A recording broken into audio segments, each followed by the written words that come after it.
Hello, testing. Peace. Peace. Hey, I tell you watch the East. I tell you, Washington East. This is Brother Grand Sheikh Fahim, Richard Hill. Yeah, I'm with the St. Louis, Missouri Republic, Washington proper. What am I speaking to? Islam, This Brother Jelani Bey.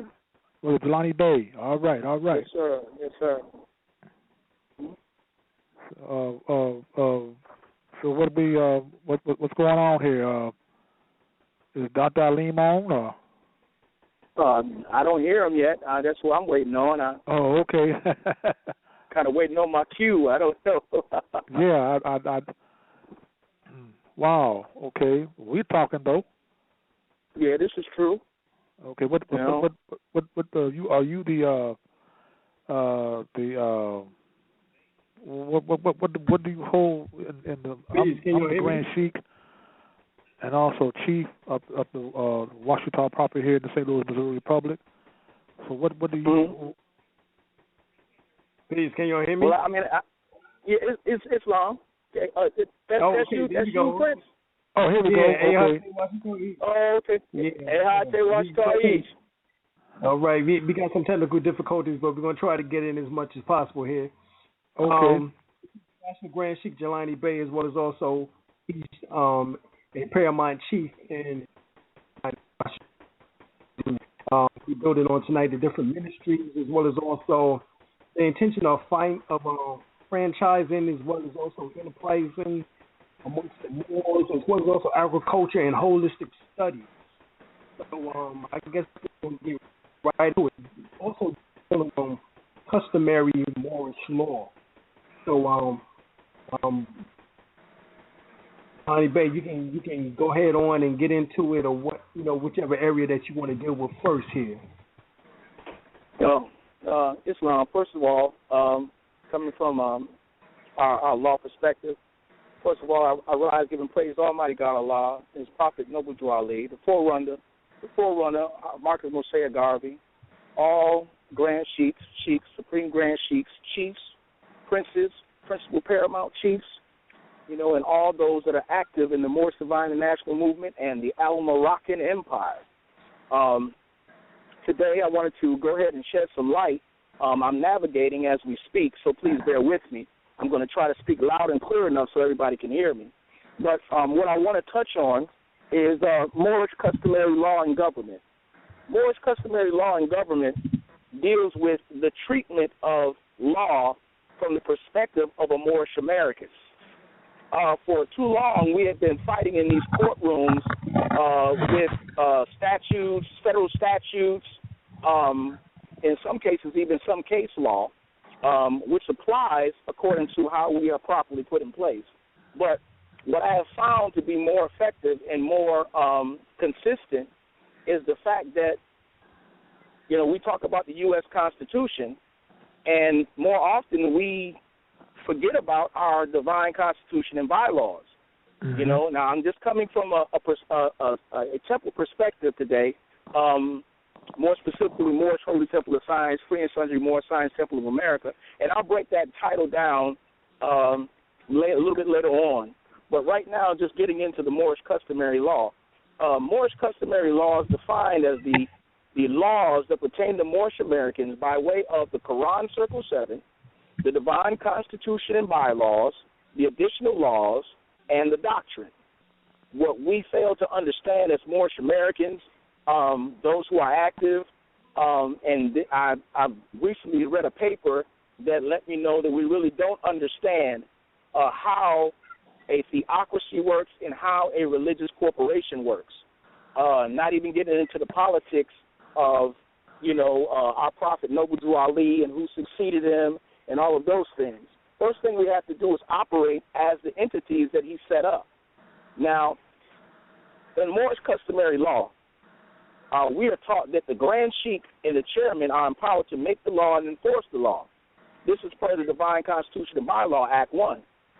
That is also reinforced by our Book of Law, chapter 47, verse 13, where we are to obey these divine laws.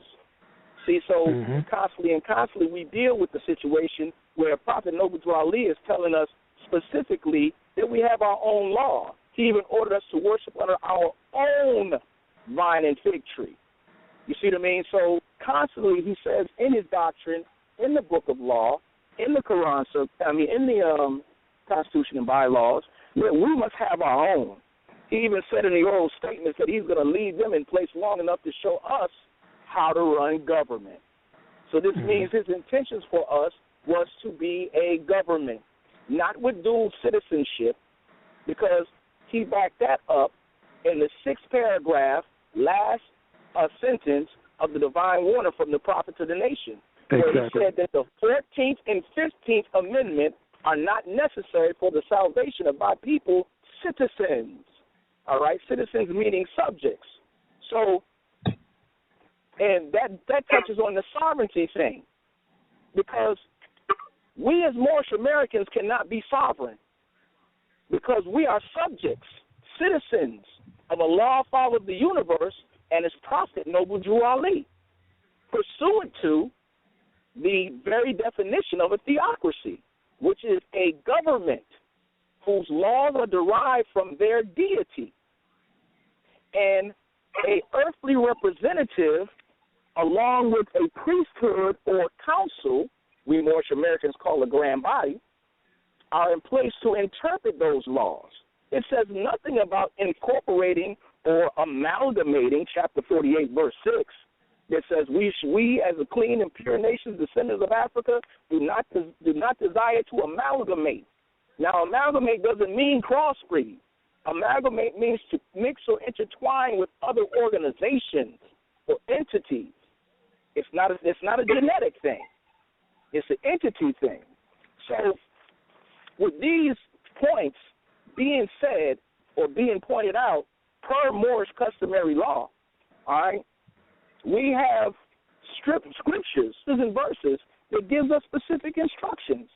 You know, our literature or our doctrine gives specific instructions.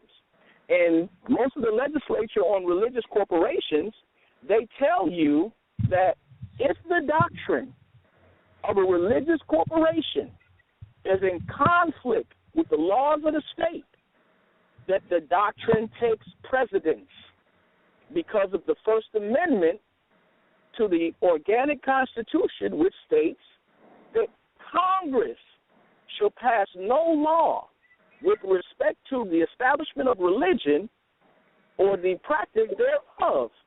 True. So that means the highest court in the corporate U.S., they can't make a law or they can't make any statute, code, or ordinance that can trump our Moorish law. The problem is that we're not using our Moorish law. Brother Prince, you have something to say? Oh, no. I'm listening, and you're absolutely correct. Brother L, you have anything you want to add? Yes. Well, you said that they can make any. They cannot. You're absolutely correct on that. I don't have anything that I hear of that need to be corrected. See, that need to be corrected, anything like that. So I guess keep going on. Well, Islam, then I'll continue.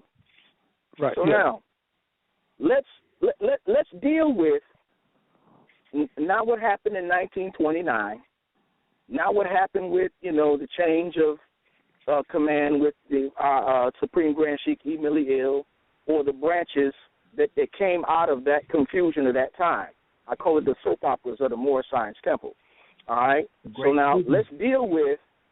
Say again. I said the Great Schism. Yep.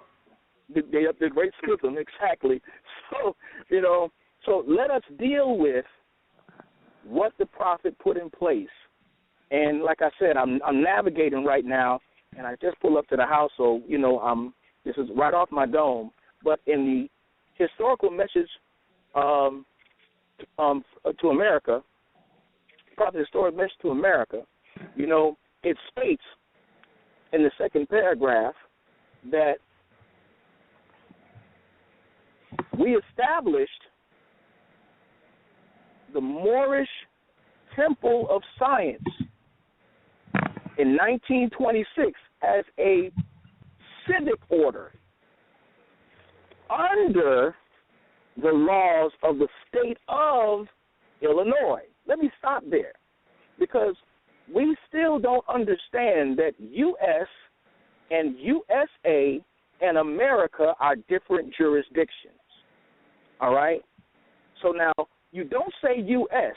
unless you say U.S. Republic to make the distinction that we're talking about a de jure body. Right. So now, those of you who don't know, the United States is the 10 by 10 square industrial park that is planted between Maryland and Virginia and has a circumference barrier of 10 miles around its borders.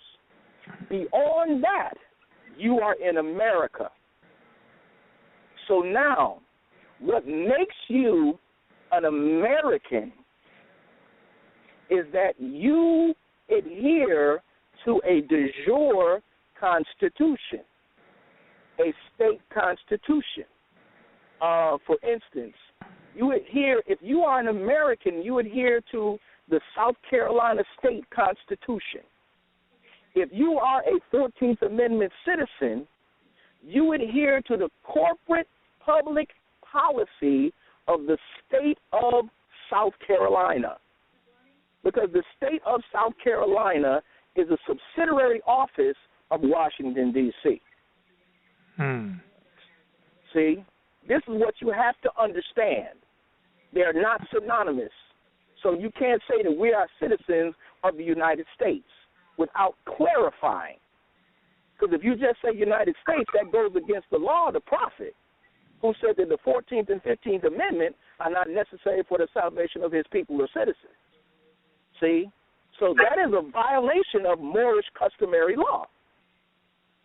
All right? So just giving you an example of Moorish customary law. So now, dealing with the entities, go back to more a message to America. He says that the Moorish Temple of Science was replaced by the Moorish Science Temple, a religious corporation, in accordance with the laws of the Secretary of State of Illinois.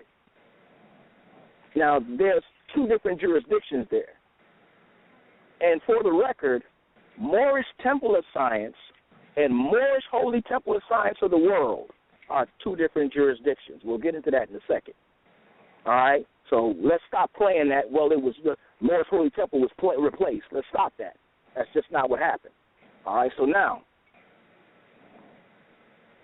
the Moorish Science Temple of America was established in accordance with.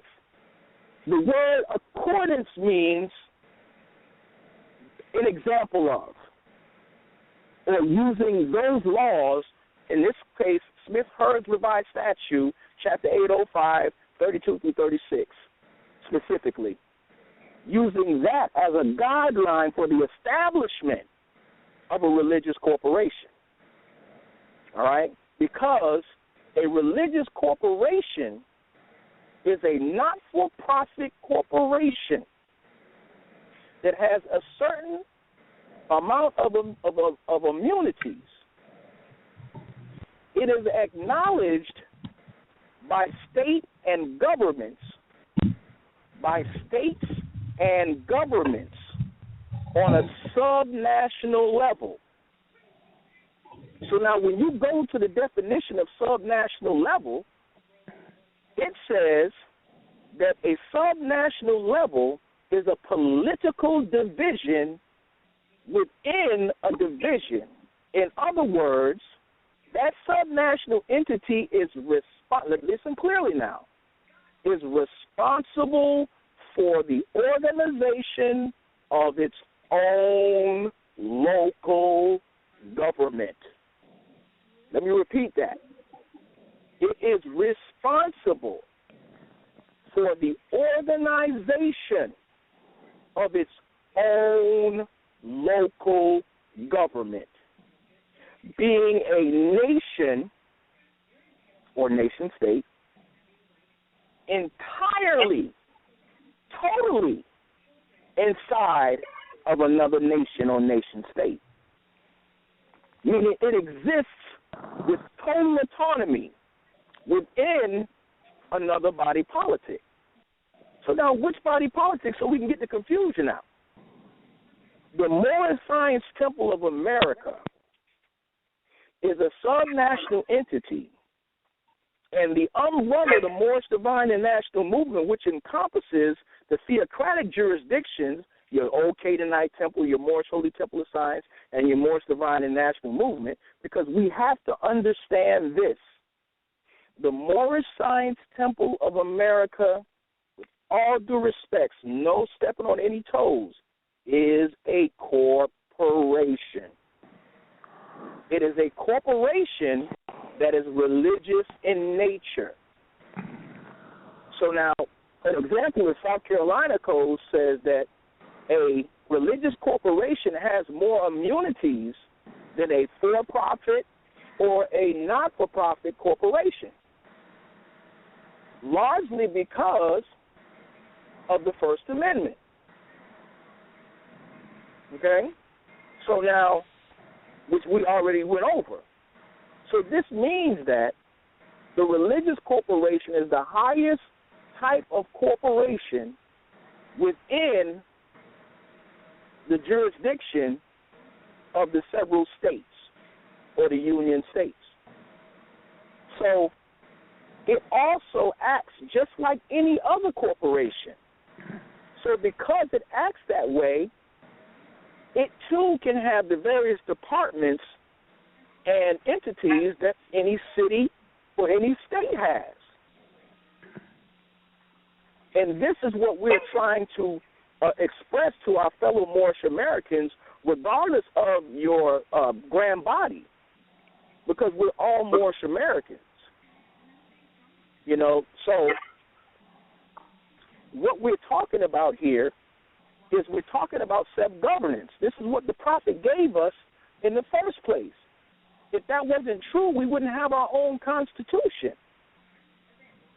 Constitutions are designed to give the officials instructions for how to protect the citizens of that particular government. So now we're in error thinking Act 4 and Act 5 is talking about another government, because that doesn't make common sense once you understand civics and law. And for the record, we are a theocracy inside of a republic. That's why we're a nation within a nation. We're a theocratic nation state inside of the republic with nothing to do with the democracy. And that's a big problem we have, because we'll identify ourselves as residents.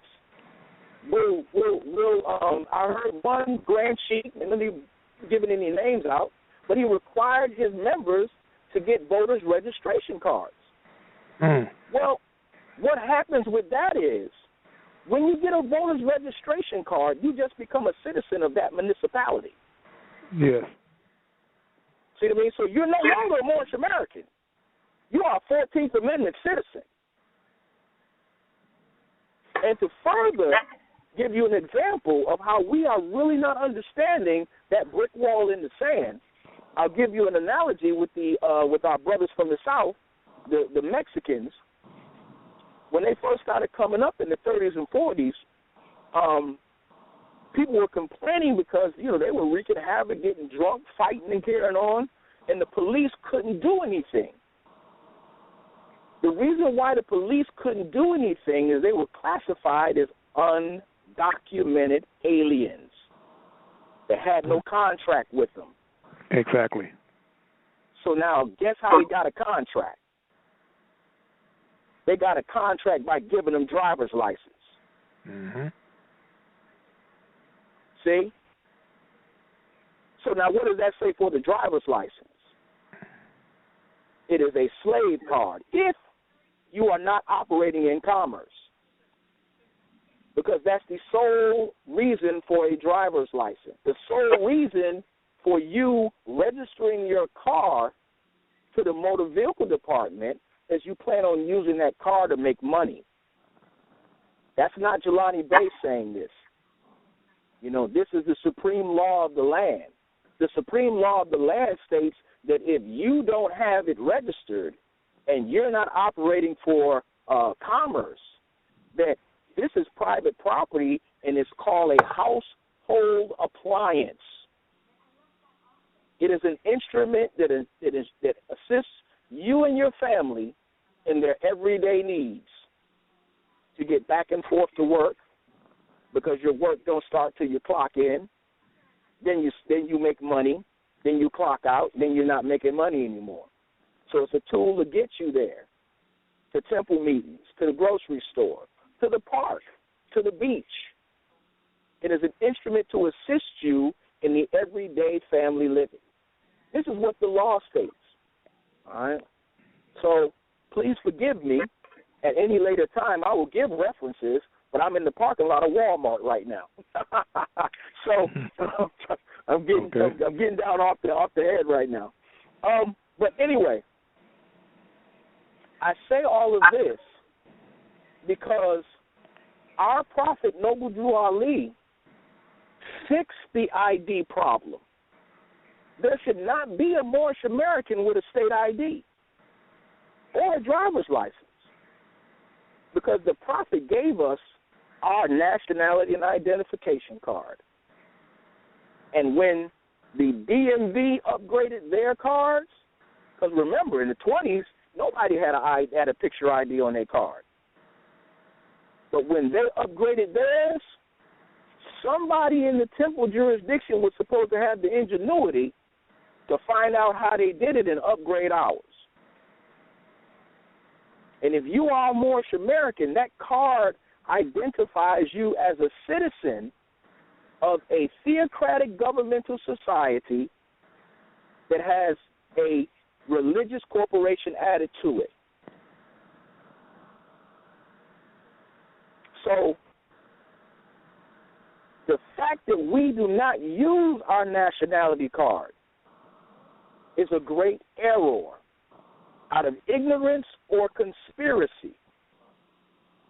Conspiracy. Another thing, and I'm just being polite. It's obviously conspiracy, because it doesn't take 87 years to figure out the definitions that I just pronounced on this show. Based on these definitions, we're supposed to be operating like the Amish. You know, only thing you see is that little bonnet walking through Walmart, and, you know, the men sitting there watching everything with the suspenders on and the beard and no mustache and the straw hat. See, they have a uniform, and they wear the uniform everywhere they go. So you don't mistake them for a regular European.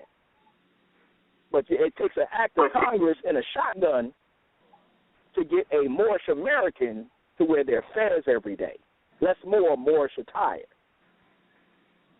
And you wonder why you get pinned up against the wall like you Pookie and Ray Ray, because you look like Pookie and Ray Ray. And this is a problem. See? So now, I got to report. People talk to me all the time. And sister was telling me that two brothers got pulled over. And, you know, I've been talking to her for a while. She shared this information with the temple. She got pulled over, and they pull out their nationality cards. So that's the only thing they got.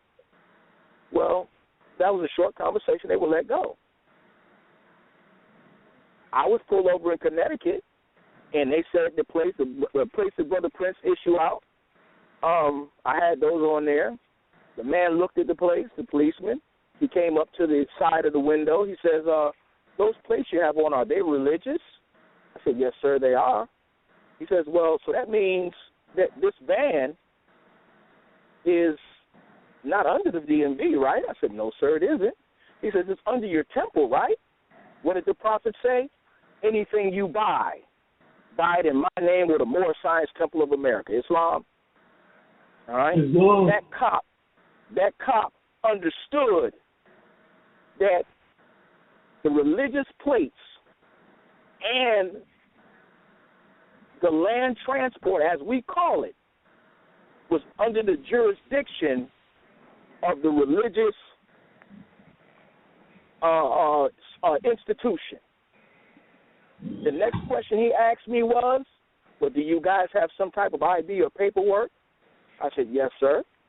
And I showed him my nationality and identification card with my picture on the back, my rank, the address of the temple, you know, and I showed him a travel card from my indigenous side, from Ouachita, you know. So he took him back to the radio. I guess he was telling him what he saw.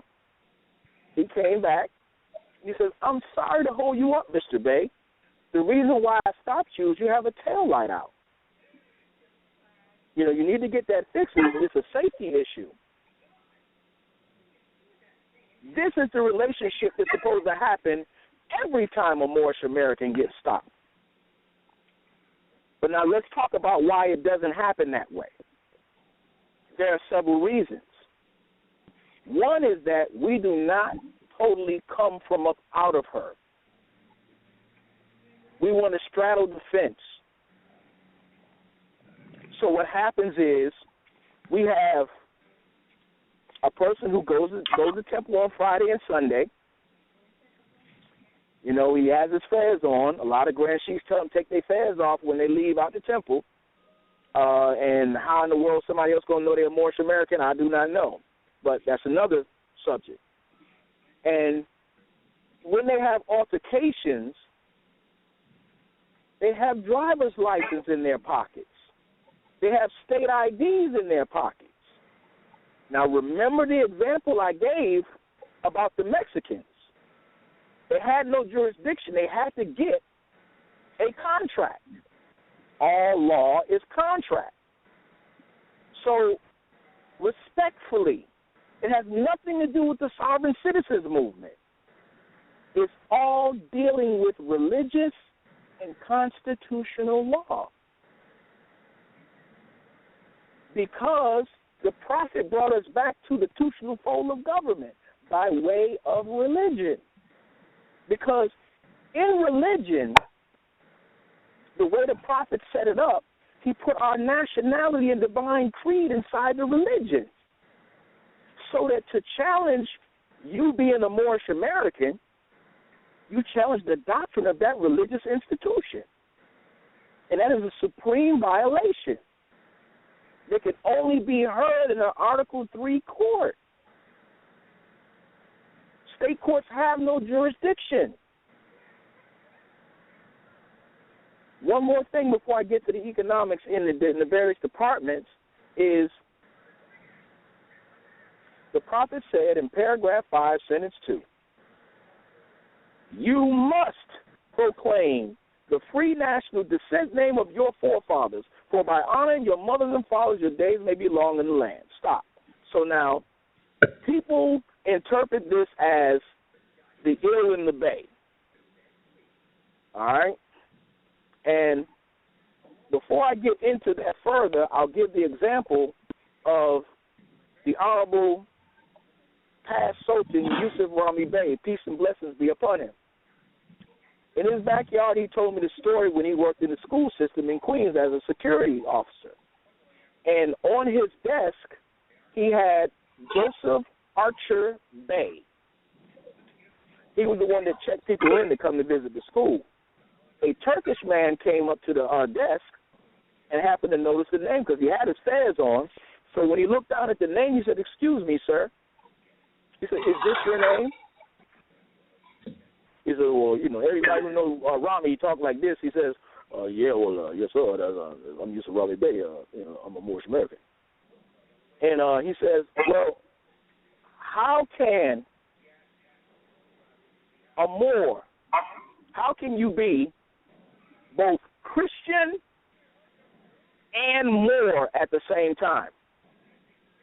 This cannot be. I've never heard of this. Because Joseph Archer is a Christian name.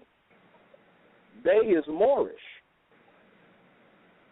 So I'm not talking about the procedures pursuant to chapter 47, verse 14, that may have gone on in the past with the Moors in the early times. All right?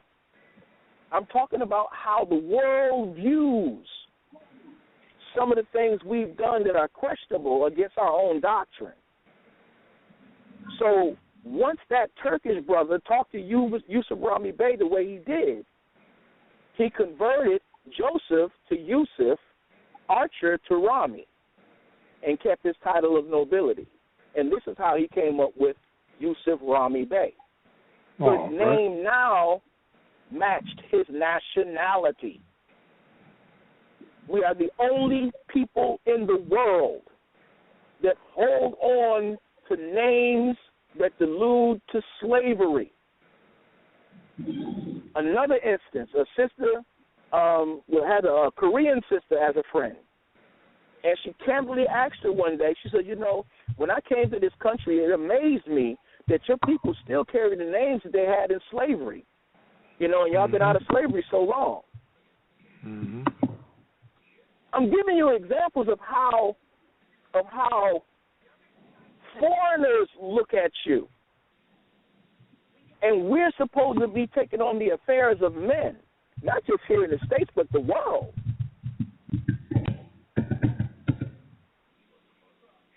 See? So, but our doctrine states time and time again the difference between free national name, which is Moorish American, free national name caters to the entire identity of the people, and free national descent name, meaning the names coming down from the ancestors. See? So,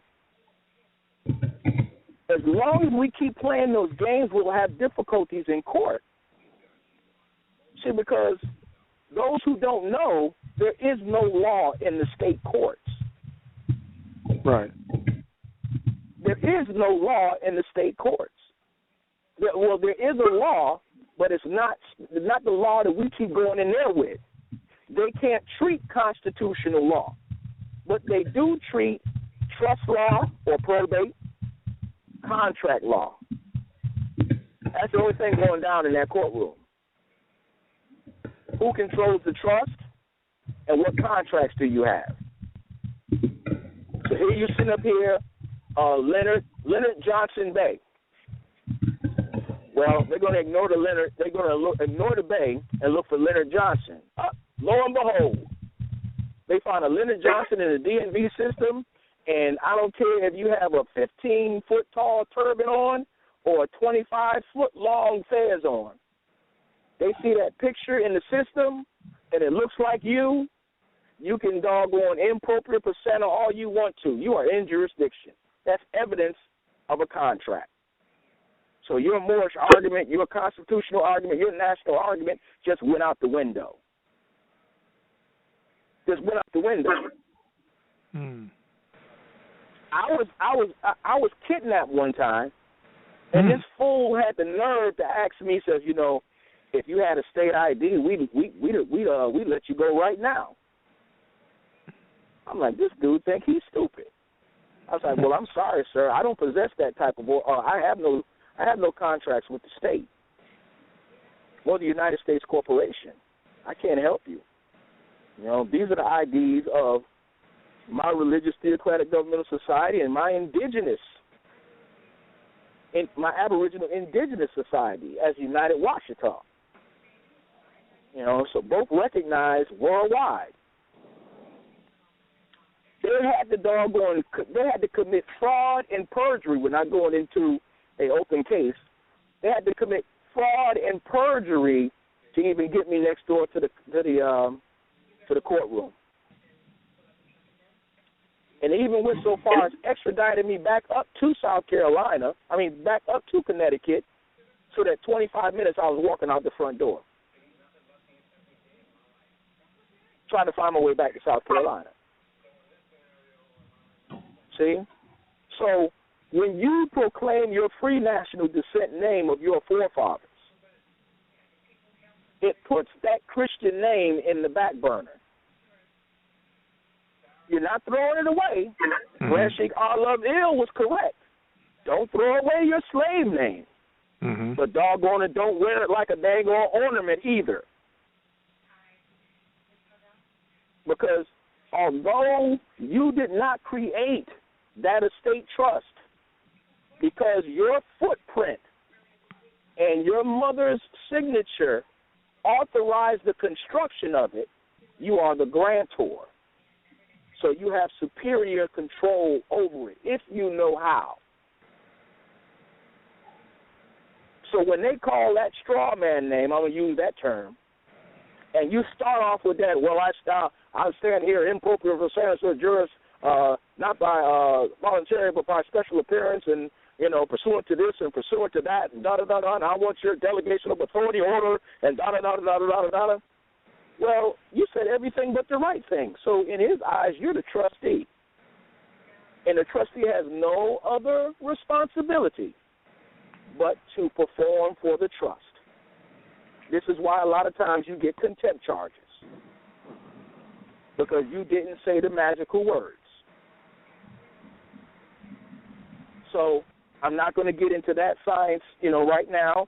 Just let you know that these are the difficulties that we as Moorish Americans are having by keeping the Christian name out front. It's no disrespect to your family, but our families are being destroyed every day, all day. Fathers are being taken from their families, mothers taken from their children, because we don't know these certain principles. So now, let us get into the departments that are necessary to run our subnational entity. The first thing I did 3 years ago in 2011 is I established the Ministry of Land Transport and Navigations. Its sole purpose was to organize. Well, first of all, let me freeze there. Are there any questions that anybody wants to entertain? Or do you want me to just finish the whole presentation and then you guys get Prince? How you want to do it, Prince? Yeah, we'll wait for you. You can go ahead and do it. Go through your whole, all your information. Then, like about the last hour, we'll go to the telephone line. Yes, sir. All right. So now, the Ministry of Land Transport and Navigations was established in order to regulate and organize temple property in the form of land transports or automobiles. All right? Now, when it comes to corporations, a corporation can own, lend, buy, lease real property. Remember, it's a religious corporation. So it still has the powers of any corporation in the world. So now, based upon that fact, when another corporation comes against that entity, you automatically have a diversity of states. All right? Because now we're talking about two opposing corporations. That's diversity. Anytime you have a case of diversity, it is an Article 3, Section 2 jurisdiction. So now we're in a constitutional jurisdiction because we're talking about two entities, because corporations only deal with corporations. And that was why Noble Drew Ali created the religious corporation in order for us to deal with other corporations and still maintain our autonomy, our immunity, so that we can do business not only with the corporate United States, but any nation state in the world. Let me try that again. Any nation state in the world. That made Noble Drew Ali, our prophet, powerful. Mm-hmm. Powerful. So, which, might have led to his early demise with the help of some kinfolk. We'll leave that where it's at. So now the next thing we did is we established the Ministry of Records and Vital Statistics in order to keep our own records of our own documents, because the hierarchy of government is supposed to be Grand Major Temple, Major Temple over the various states, and then subordinate temples. All right? So the secretary for the Major Temple, let me go back. The secretary for the Grand Major Temple acts as the Secretary of State for all of the temples in that jurisdiction. Then each temple and each republic acts as the Moorish version of the state capital. And the subordinate temples in that republic act as the Moorish version of the city and town halls. You see the parallel? You see why Noble Jelani said, I'm going to leave them in place long enough to show you how to run government? Mm-hmm. I don't care what grand body it is. Each grand body can do the same thing, share the same building. We got to learn that, you can't control somebody's allegiance. A sheep knows the sound of his shepherd. So we got to work together. The leaders of these various tribes of the same family come together at the table and standardize our law. Okay, so now the records and vital statistics, then we got the Ministry of Education. And this was because I kept getting calls from sisters that are getting in trouble with truancy, because they were attempting to homeschool their children. All right? And that shouldn't be, because every temple's supposed to have a school. K-5 through 12, baby. But, of course, we know that hasn't happened. Right. So that's the reason why we established the Ministry of Education to act as the Moorish version of the Board of Education. So documentation for the establishment of your school would be issued from that entity. Then we have the Ministry of Holistic Health, which myself and Brother Prince, we talked about it extensively when he was at my home. That's a very, very big thing, because from dealing with herbs to reflexology to Reiki, we can deal with midwife clinics, midwifery, and the whole 9 yards with impunity. Because we are supposed to be a subnational entity. Everything that they have, we are supposed to have, including a court, the Noble Jelani Supreme Court. All right? Say again. It should be established in every republic with the power to regulate subordinate courts or councils, or like somebody said, well, we already got that, a grand council. I'm sorry, somebody answer the question? No, I haven't said anything. Okay. So, we got the grand councils, and how come we're not working them?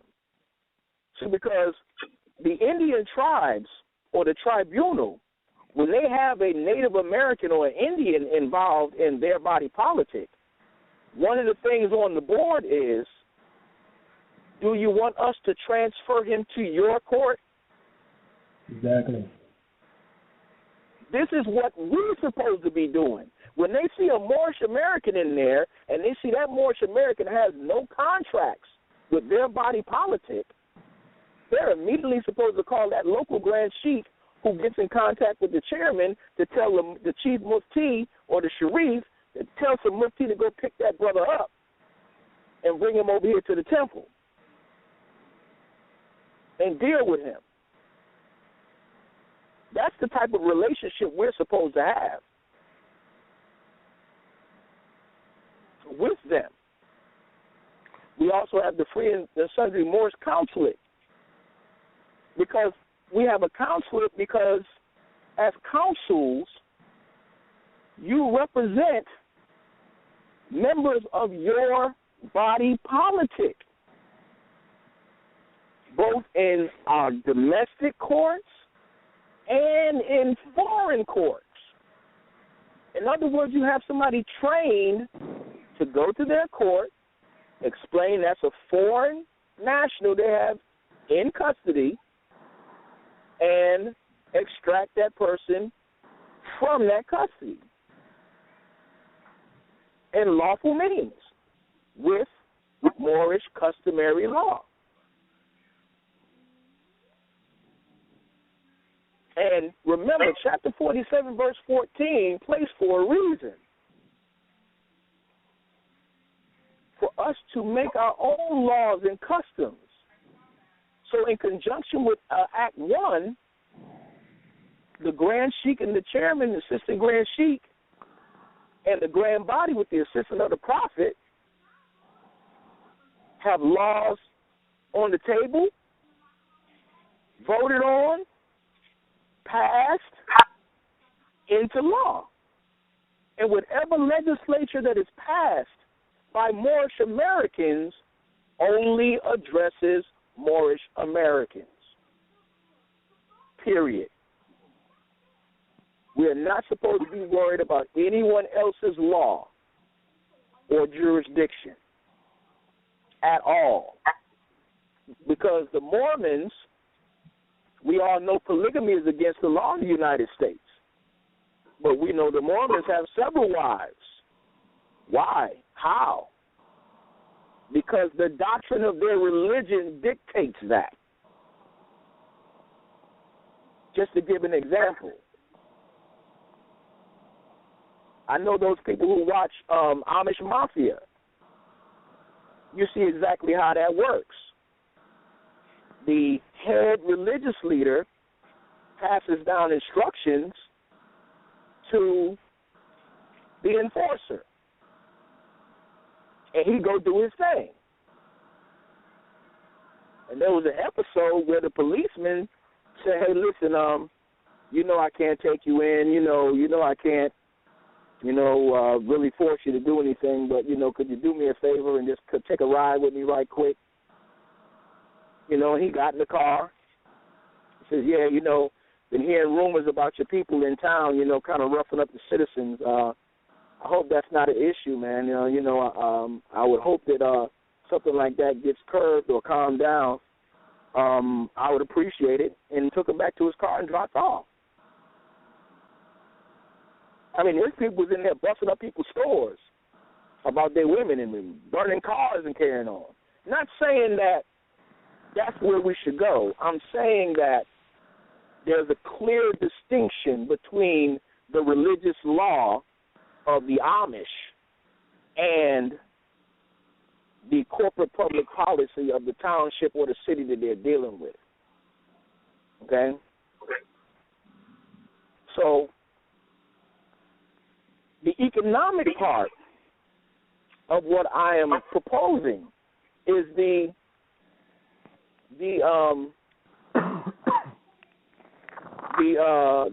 ministries. And by the way, all of these ministries are religious corporations. So these ministries can be franchised, for lack of a better term. And it's not the thing, Jelani Bey, no. I would love to have a Ministry of Land Transport in every republic ran by Moorish Americans. Why? Because that's a job. That's being industrious. An education department. A board of education for Moors in every republic. Why? That's being industrious. Those who are listening understand that once we demonstrate government as a whole, now all the internal beefs and isms and schisms, that can stay internal. Once we establish this Moorish divine and national movement on a global scale, on a universal scale, then the world will assist us. This is the problem they have with us. Exactly. Mm-hmm. We're splintered in so many different areas, and we're not demonstrating government. I've heard people say, well, you know, we got to doggone obey and adhere to their government until we establish our own. After 87 years, did anybody come up with a game plan yet? Half the ideas that I had is from confrontations with judges or with ministerial administrators who gave keys and jewels and clues.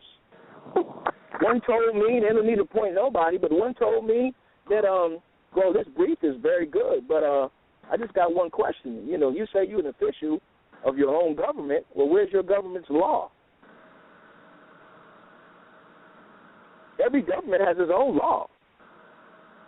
Every city in a state has its own statutes, codes, and ordinances that are voted on and passed by their grand body called what? City council, town council, county council.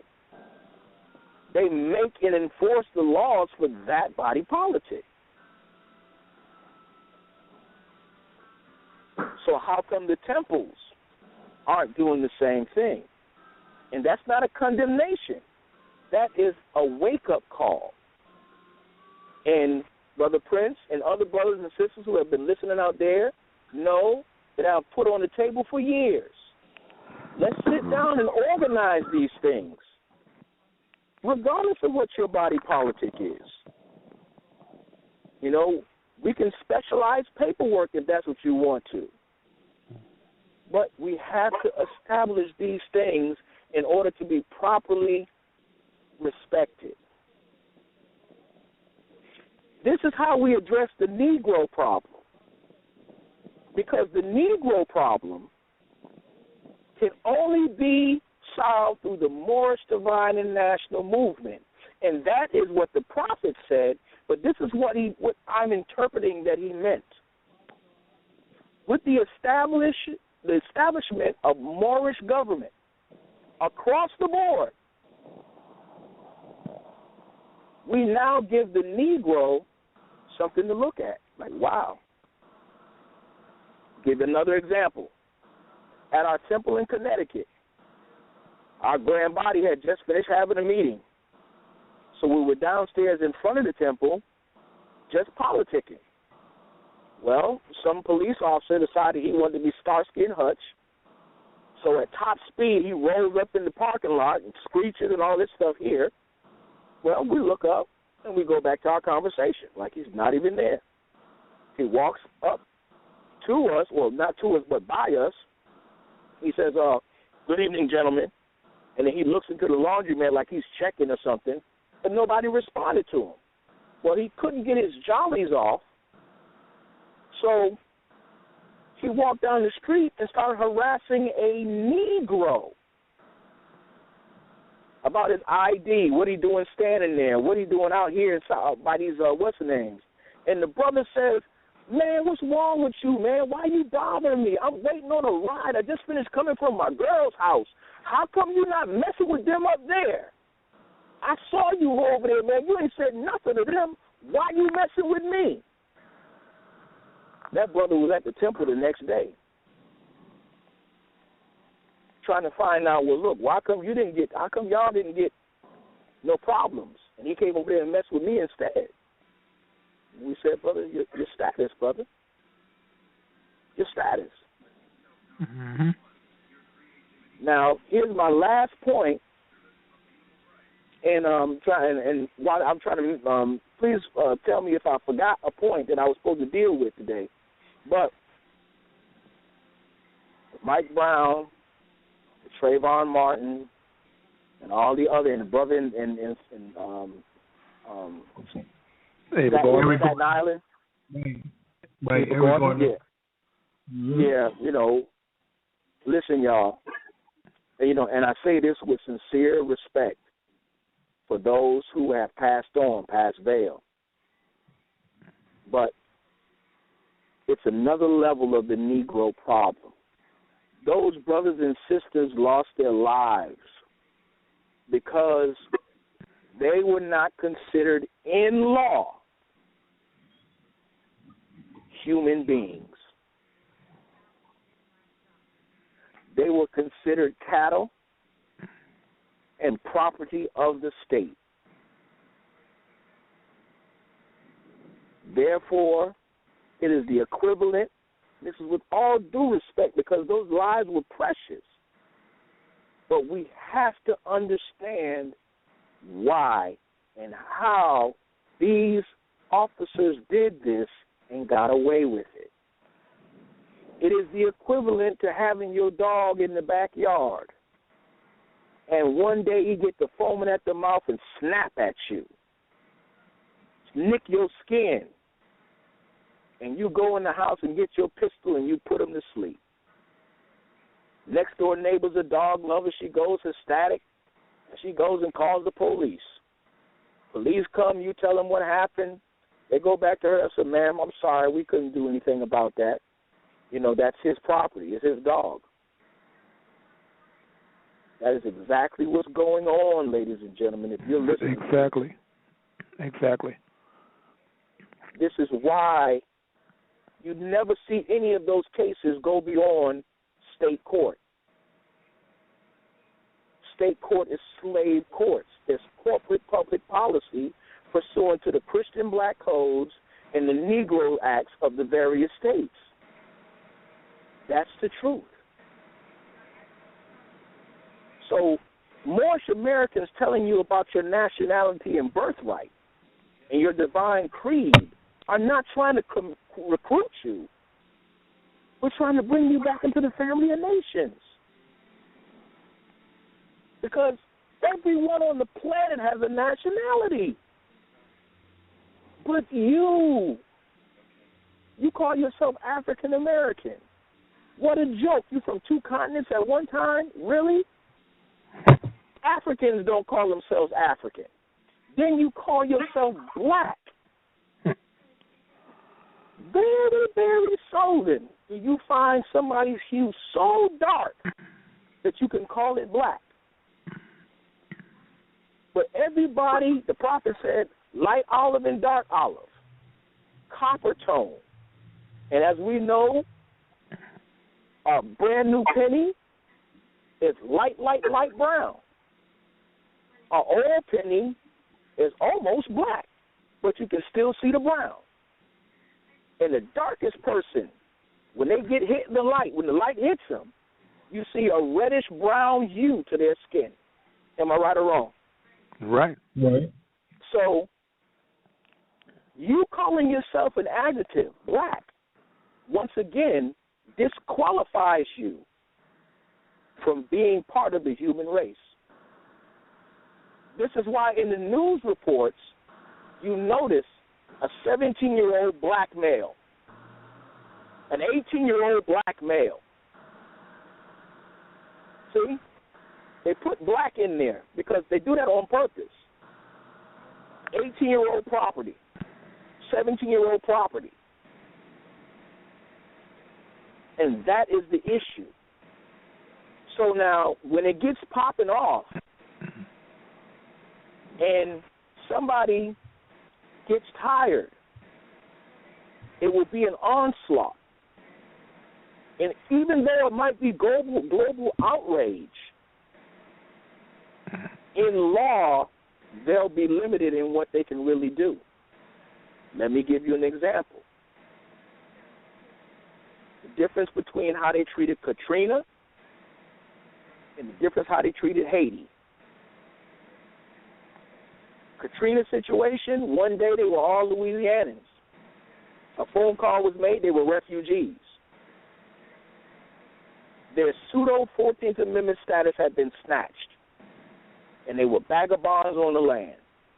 Mm-hmm. No protection from nobody politics. And some of them people got treated bad. People got raped and murdered and killed in that stadium they had them in. You know, they were treated like animals. When people wanted to help them in Katrina, the Bushes said, you better not mess with my property. Mind your business. But now when Haiti had their problem, the same administrators opened up old Air Force fields, Air Force bases, to let food and clothing and shelter come in for the Haitians. A lot of them same complexion, but not the same status. One had a nationality, the other one did not. And that's what we're trying to plead to the people. Don't claim your nationality. Well, how do we know we was Moors? Well, Moor was the worldwide designation for the light olive and dark olive hued people who were in charge. People talk about the Treaty of Peace and Friendship. Well, the Prophet solved that problem. Because page 3 of our Quran, Circle 7, our book of law, the Prophet said that the Moabites, the Hittites, the Hamathites, who later became the kingdoms of Morocco, Algiers, Tunis, and Tripoli. What does that mean? Those four kingdoms are the Barbary treaties. So what the Prophet is saying is that our religion teaches us that we are direct descendants to the grantors of those treaties. That's why we use those treaties, because it was our ancestors who granted those treaties to European settlers. Islam? Islam. See, so every one of the arguments that we're taking outside of the protection of the Prophet, this is why we're getting slaughtered. I've heard judges say, well, okay, do you have DNA saying you're Moroccan? No. Do you have a passport from Morocco? No. Then your claim is frivolous. But now, our 101's Key 14 tells us that we're what? We're Moorish Americans because we are descendants of Moroccans and born in America. That's our religious doctrine. That's our law. This is what we're taught to believe. Therefore, it cannot be challenged. That is the mistake of going totally national, totally U.S. Constitution, without first embracing your state constitution. Most constitutional issues on the borderline are heard in the federal court, United States District Court, versus District Court of the United States, which is corporate. Then it's usually appealed up to the state Supreme Court. And then when it's not solved in the state Supreme Court, the highest constitutional authority in that republic, then it is appealed up to the Supreme Court with the 12 justices. But they first utilize their state constitution. So when we fight battles as Moorish Americans, we're supposed to fight with the divine constitution and bylaws. Period. When they challenge what law we're supposed to obey, Act 4. When they try to make us overthrow our own laws, Act 5. When they challenge our doggone nationality, Act 6. When they doggone challenge whether we have some laws to deal with child support, Act 7. The Prophet was ruthless, you hear me? Yes, he was. He knew we'd be going through these times. He knew we would be going through these times. Laid down doctrine to give us a blueprint on how to deal with that situation. Chapter 31 on justice, 10 through 12, gives us instruction on interaction in commerce. Paraphrasing it, it says that if you do a job for if somebody does a job for you, you pay them. And the person doing the job, don't overcharge them. Period. Plain and simple. Don't defraud them. You know, putting your hand on somebody. Now we're dealing with chapter 31. Putting your hand on somebody is against the law. Remember now, I'm going off the top of my head, so please forgive me. But now, chapter 5, I believe. Verse 5, it says, do not take up counsel or cause others to go against somebody else. In other words, don't talk behind their back. Don't go in somebody's temple and tell the followers, look, this dude don't know what he's doing. You know what I'm saying? You need to come on over to my temple.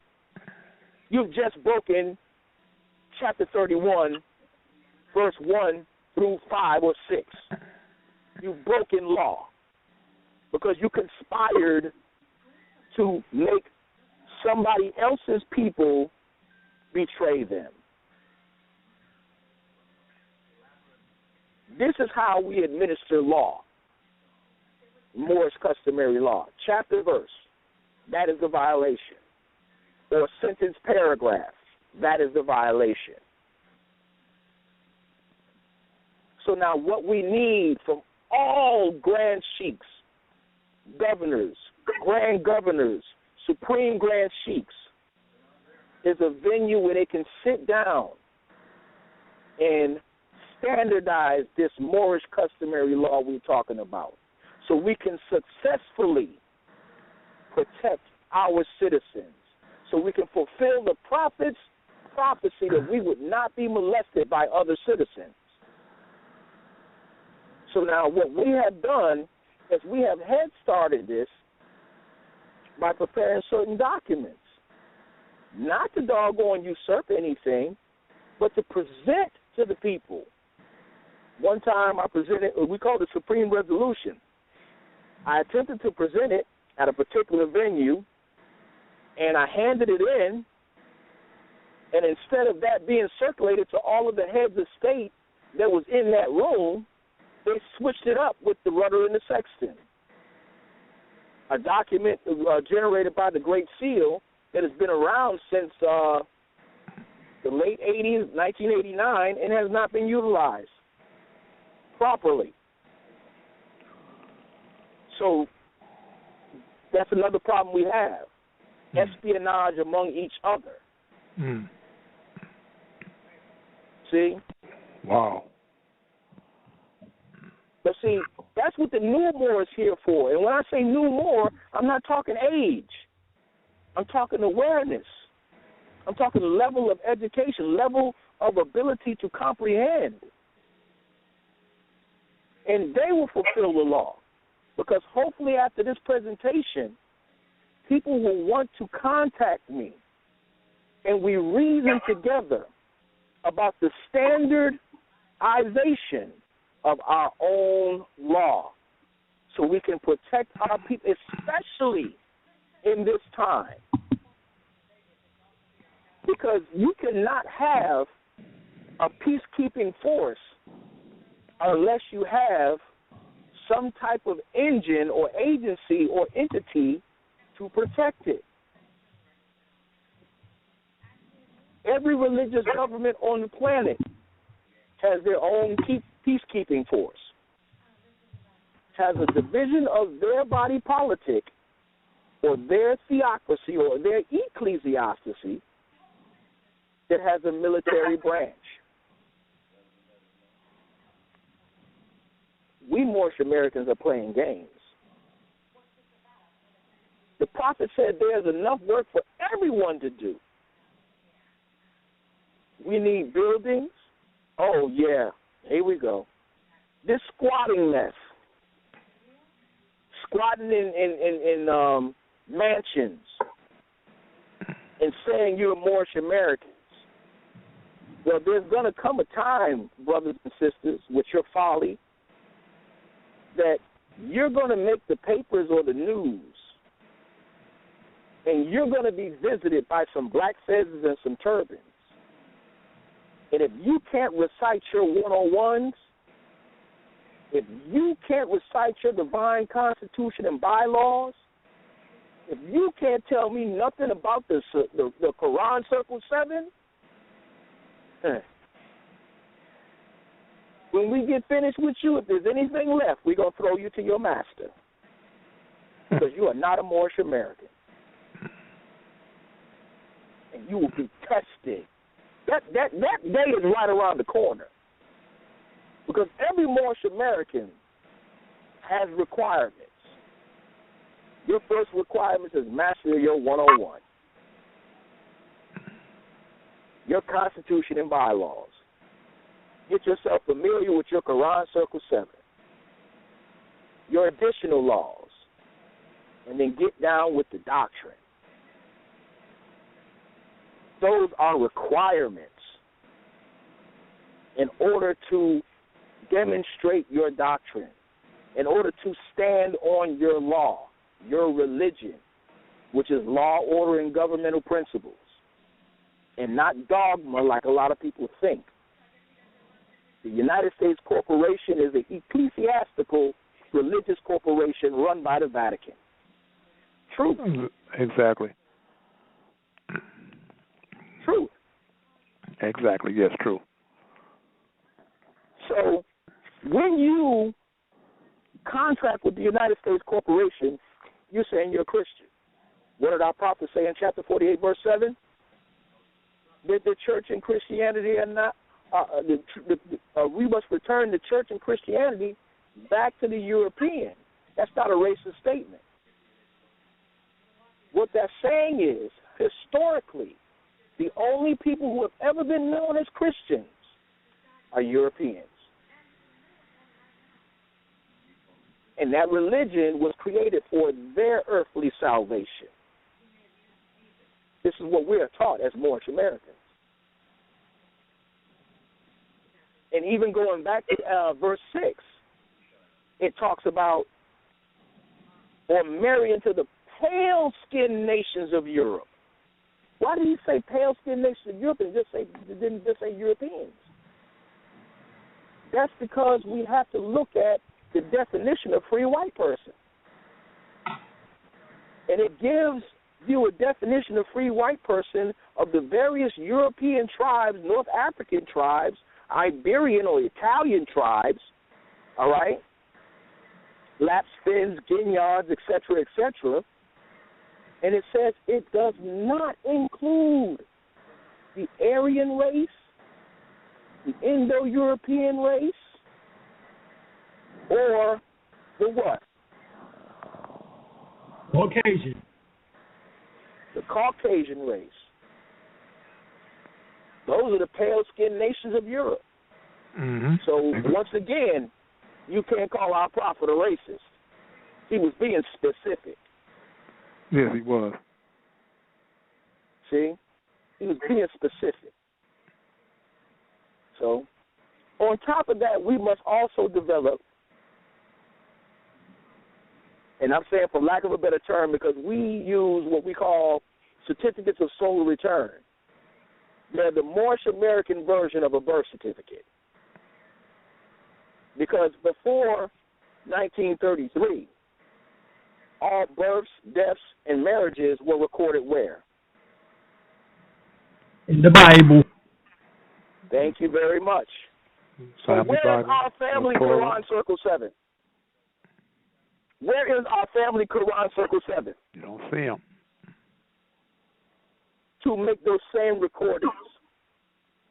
I never forget in 2006, a brother, no need to name no names or whatever, he's on the phone crying to me. His wife is about to bust. He's been on our conference calls. You know, back then, Brother Prince, we used to get down for like 9 till you snore or something like that. And, you know, we'd be on there till 7, 8 o'clock the next morning. Mm-hmm. That brother called me crying. Say, man, Brother Jelani, my grandchief said I got to get a birth certificate and a Social Security card. You know, he's telling me I got to get these things or he's going to remove me from the temple. Mm. Wow. Are you listening? Wow. That's what the prophet meant when he said, if you're not careful, your own brother will put you back into slavery. the documentation is supposed to be generated from the temple, because when we did our paperwork and that sister delivered her baby, we have 4 to record to date.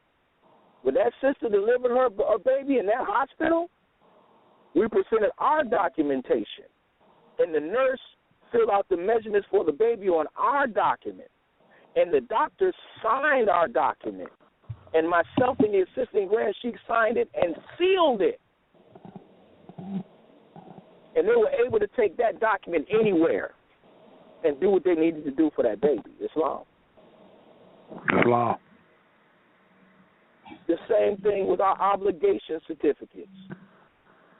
A true union between man and woman, chapter 22 and chapter 21. A true union between man and woman and Allah, Father of the universe. Instead of that that marriage license, remember, a license grants privileges, not rights. It gives permission to. Originally designed for 2 different people from 2 different nationalities to come together. So now when you sign that, you sign a contract with the Washington, D.C., that anything that the man signs the contract and the woman signs the contract, that anything that comes out of it belongs to the state. Right back into slavery.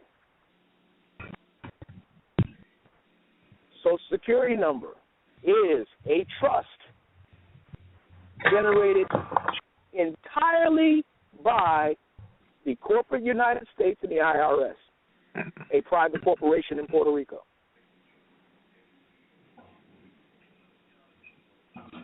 So now, none of that sounds Moorish, and none of that is constitutional. But yet I get into debates all day long about that same thing. When the only thing we got to do, ladies and gentlemen, is be right, is do it right. If we say we're Moorish Americans, then let's be Moorish Americans, and Moorish Americans only. Believe it or not, that's what they're expecting from us. They know full well how we are supposed to operate. But since you're playing ignorant, and we do know there's a whole lot of conspiracy behind that ignorance, they're playing right along with you. There's not a Moorish American supposed to be standing in a court. But by the same token, you're not supposed to have any of their contracts. All of your contracts are supposed to come from the person who is empowered to make the law and enforce the law, with the assistance of the Grand Sheik. Excuse me. To make the law, here's another one. It says, the Grand Sheik and the chairman. It don't say Grand Sheik chairman. That violates the laws of civics. There must be 3 branches of government. And each government each branch is independent of each other. So your Grand Sheik, the legislative, the chairman, the executive, the assistant Grand Sheik, the judicial, interprets the laws that are made by the Grand Sheik and enforced by the chairman, are empowered to make the laws and to enforce the laws with the assistance of the prophet and the grand body of whichever one you deal with. The assistant Grand Sheik is the assistant Grand Sheik as long as he lives according to love, truth, peace, freedom, and justice, and it is known by all members of whichever one you're dealing with. I said that on purpose to keep it general. But Act 1 gives you the powers and description of your government. And unless I forgot anything, dear Prince, No, I didn't. I covered it all. Yes, it sounds good. We're going to go to the phone line. We have a lot of callers online. We're going to go to area code 507. Area code 507, you're on the line. Islam is Grand Sheik by his Cabral. Want to give honest Chiefs on the line. And I basically just wanted to support what National Grand Chief Jelani Bey was bringing to the table. I myself am definitely on board and behind him 100%.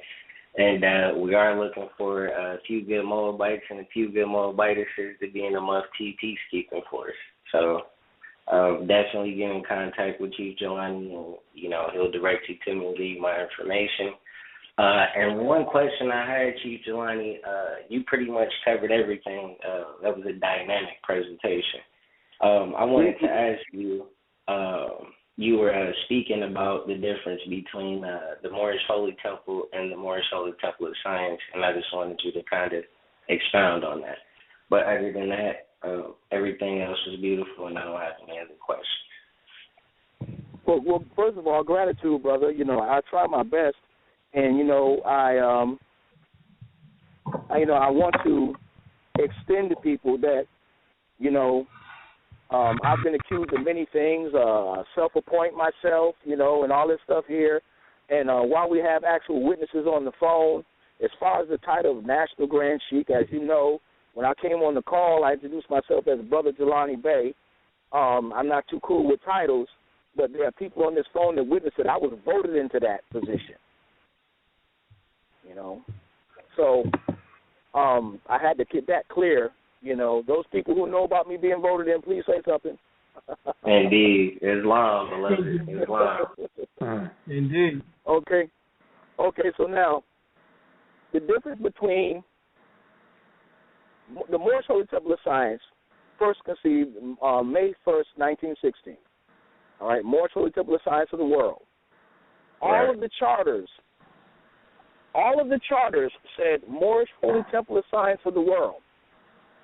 When the Prophet decided to add on the religious corporation, because the only thing that was replaced was the civic order, he took it from under the jurisdiction of the state of Illinois and replaced it with an entity that worked in accordance with, not under. See what I mean? So when that happened, he went around and struck all of the charters but 3. One in Chicago, and that's the charter that our Supreme Grand Sheikh E. Millie Hill rode under. Let's stop playing. West Virginia, Charleston. Mm-hmm. In Charleston. So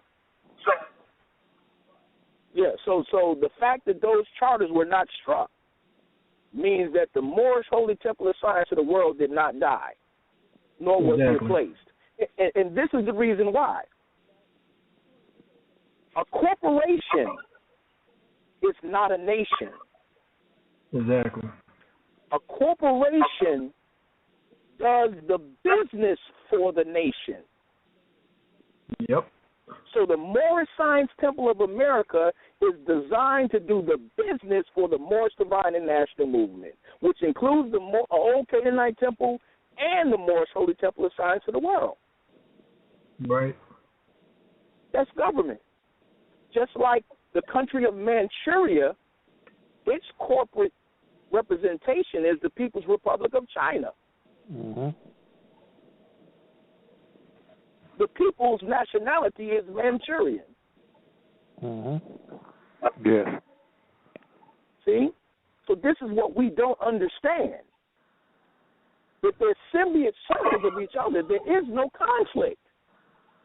One is de jure, organic, and the other one is corporate. Both are necessary. See, as a theocracy, we had autonomy already. We had full power. But that full power only existed in our own sphere. Like the Amish and the Mormons. Their law rules inside of their communities or ecclesiastices. All right? But when he incorporated, let me get that word out of there because we misinterpret that. When he added the religious corporation, that allowed us to interface with other corporations all over the world. That's why all of a sudden it became a problem with Marcus Garvey and Noble Drew Ali knowing each other. Because now Noble Drew Ali had opened up everything to the world. And Marcus Garvey had the vehicle with the ocean liners. Oh, no. That was too much. See? So we got to understand that we have actually fallen, because during the 30s, 40s, and 50s, we were having international conferences with the Muslim nations of the world, right in Connecticut, where I'm from. They would go to the United Nations, leave the United Nations, and meet in Connecticut, in Hartford. Yemen, Pakistan, Malaysia, Saudi Arabia, all of these people for Muslim conferences. The reason why you have the FBI investigation on the Moorish Science Temple is because the Japanese was meeting at the temple. And they were afraid that we were conspiring with our Japanese brothers and sisters to get them up out of here. That's how powerful we were as Moorish Americans. We ran things.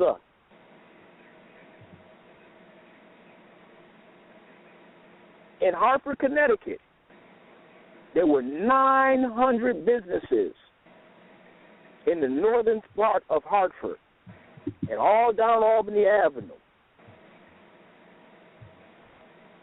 There were 700 nationalized Moors. By 1980, there were 75. And when I came to Hartford, back to Hartford in 2008, there were 5 major families. Cook Bey, Weaver Bey, Williams Bey, Kirkley Bey, and there was another one.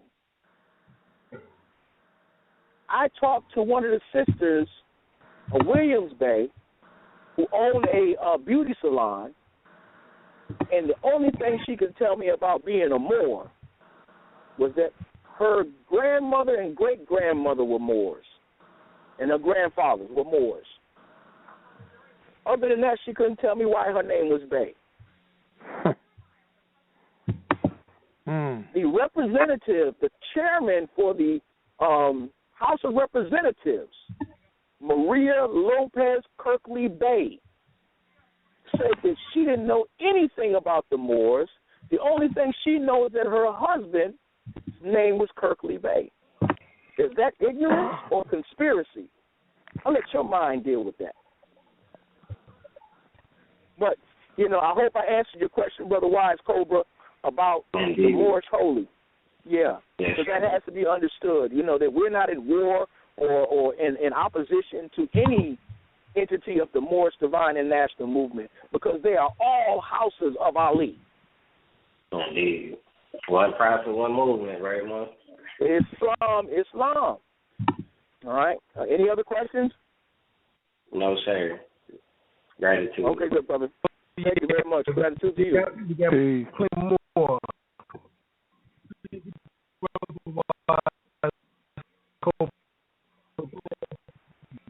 You're breaking up real bad, brother.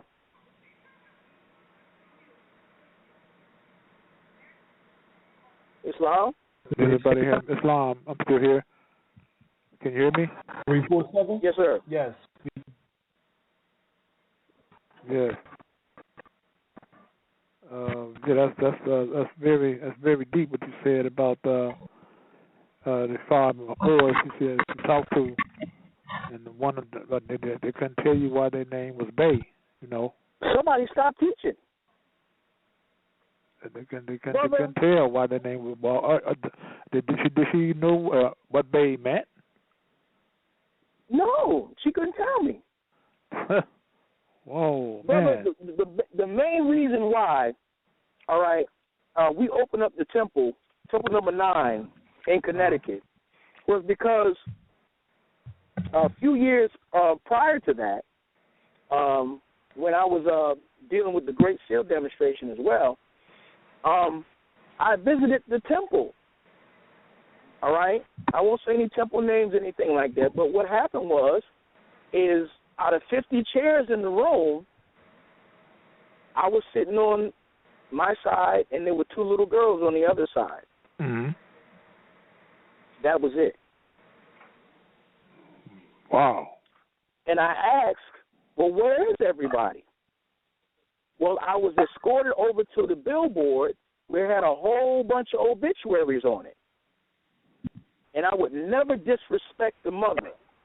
But the first thing in my mind was, this is not the answer. You know, we were all born in this earth plane to shed this spacesuit at some part in our life.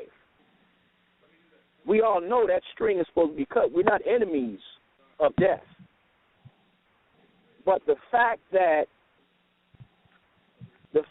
these people had gone on, past form, and left no legacy behind them, I vowed that if I came back home for any length of time, that I was on a personal campaign to fill that temple up.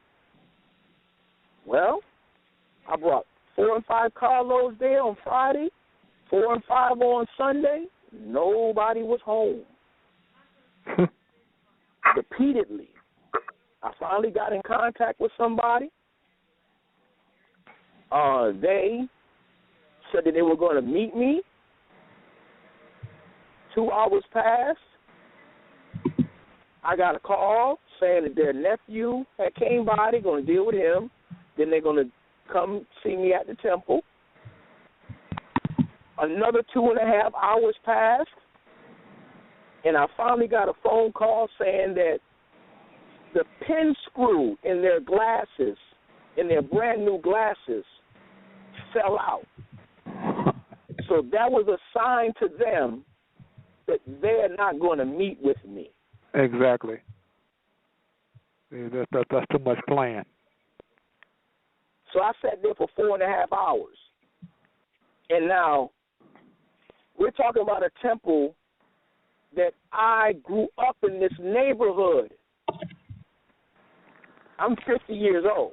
I grew up in this neighborhood as a child. I never saw one turban, never saw one fez, because I was a kooky little kid. If I saw that tall hat, I was going to make fun of that doggone adult. I was going to call that adult cat in the hat or something. I was always ranking on people, and I never saw one fez or turban. I mean, I played up all around in that neighborhood, and that should not happen. No, it shouldn't have. You know, I'm not saying any names or anything like that because I don't want to risk violating Act 3. Right. Or violating Act 4 of the additional laws. But that is an atrocity. Yes, it is. You know, so we open up Moorish Holy Temple of Science, Free and Sundry Moorish Science Temple of America, Temple number 9, you know, in Hartford, a religious corporation. You know? And it's no disrespect to Mecca, you know. Not at all. I want to come on. We need an office in Mecca. We need an old Canaanite temple office in Mecca. Mm-hmm. We need a building that houses all of the houses of Ali in Mecca, like the Senate, the House of Senate. Exactly. And it should also include all the indigenous tribes whose national religion is Islamism. See what I mean? Like United Washita. Most of the chiefs are grand chiefs. And Moorish Holy.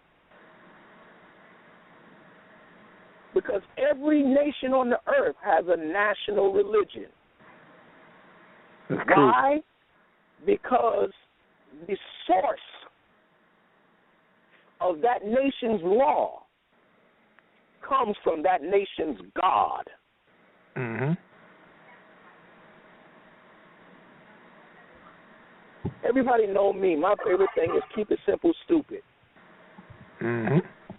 So these principles that I'm sharing with the family are for that purpose, so that we can think and we can reason without having to get an Oxford's dictionary. Mm-hmm. Any more questions, comments?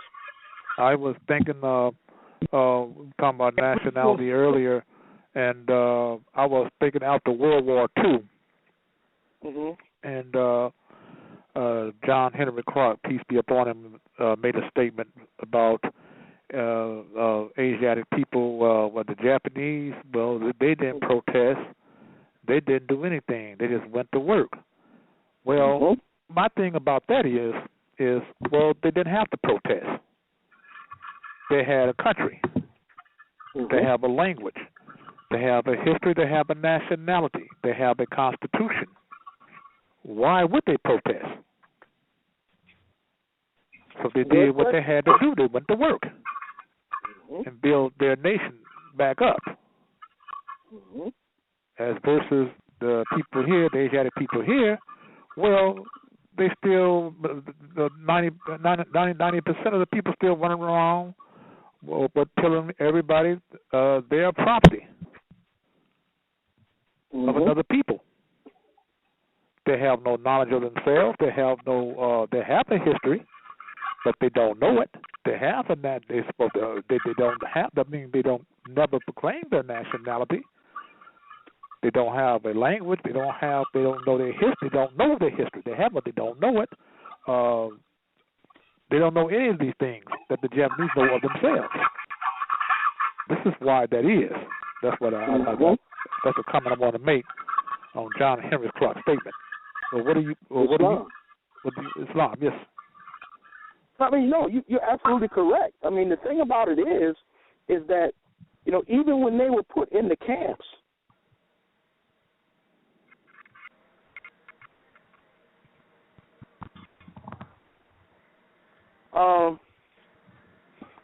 they still had that they were considered a national threat. But they were in the camps. That's why when they left the camps, they were given reparations. Right. For being disrespected as a people. You know what I'm saying? Because they had nationalities, divine creeds. Exactly. They were human. They were part of the human family. See what I mean? And then guess what they did when they got out? They set up little Tokyos all over the country. Yes.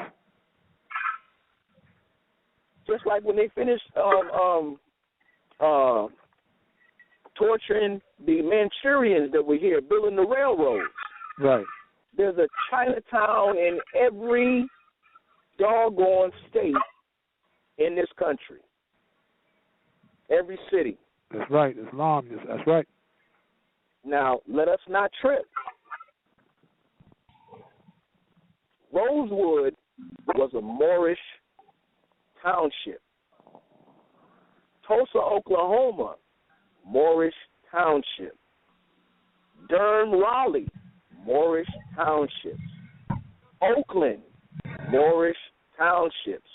These were free inhabitants in this country.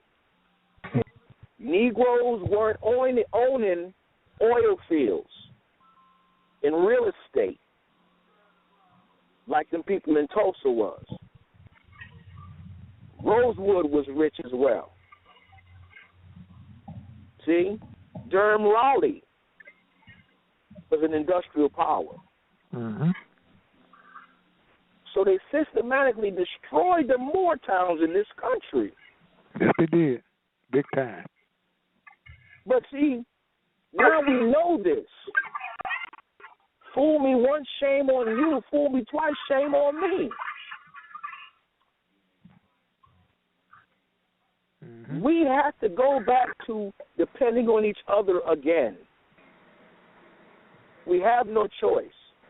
Because the people who we were depending on are killing us. They're forcing us to make a decision. Either you want to be slaughtered or free. Exactly. You want to be up under the Negro Act? Say again, sir? I said that's exactly what's going on. That's right. Mm-hmm. That's it. See, the Negro Act of South Carolina is very, very cut and dry. Chapter 1, Section 4. It says, the Negro is an enslaved African. And it is not included in with the Gypsies, the Moors, or any Indians in treaty with the state of South Carolina. That should tell them something right there. So it makes a distinction between the Negro or Negro, black, and the Moor. That's why them nuts, them Afrocentric nuts, talking about black means Moor or Moor means black. Totally incorrect. Big time. Totally incorrect. A Moor is considered a free inhabitant. The Commonwealth of Massachusetts in 1788 cited that the only people allowed to tarry in the Commonwealth of Massachusetts are Moors and other citizens. The Commonwealth of Virginia says that the only people allowed to tarry in the Commonwealth of Virginia are Moors, Turks, and other citizens. And the legislature is the same all over the country. So keep listening to that 45 record of James Brown, peace and blessings be upon him. Say it loud. I'm backing up, and he made money off of that. Yes, he did. It was a hypnosis record that didn't say to the Black Panthers that they had no nationality. Mm-hmm. They slaughtered them like pigs when they got tired of them babbling. You were talking about citizens earlier, about the United States citizens and the American citizen and the citizen of USA, and I was thinking also back at the third, fourth, and fifth and sixth editions, and even the seventh edition of the Black Law Dictionary, even the Bouvier Dictionary as well. It tells you that people of African descent cannot be citizens of the United States. That's right. What did the Dred Scott decision say? Any African, free or slave, was not nor ever intended to be designated as a citizen pursuant to the Constitution. No. That's why Judge Taney said that no African had anything that any white man was bound to respect. Exactly. And that's what we have in 2014, y'all. Exactly. You have that same law is applying to these young men. Even that brother, what was his name out there in San Francisco, who got killed in broad daylight for jumping off of a bus? For not paying bus fare? He got ran down and killed, and they watched him slowly die in front of everybody? Unarmed? Man, you know, like Noble Drew Ali said, what do I have to do to you? Kill you? Exactly what he said. All right, we got here today. 3 more calls. We got 3 more calls in 3 minutes, so we're gonna try to get them in as quick as possible. We got area code 347. Area code 347. All right, we're gonna go back to the line. We got area code 609. No, 347. You on the line? 347. You on the line? All right, we're gonna go to area code 609. Area code 609. You on the line? Peace and love. Peace. First of all, I will rise and give honor and praise to Allah, I want to rise and give honor to the Prophet, rise and give honor to the forerunner, Marcus Garvey. Just want to say, brothers, it's definitely a pleasure being on here. Just want to be real quick. Just for those listeners, Jelani, I spoke to you, it's Brother Taligil on Facebook. Just remember that in back of the 101s, that it did say we derive our power and authority from the Great Crown of Mecca.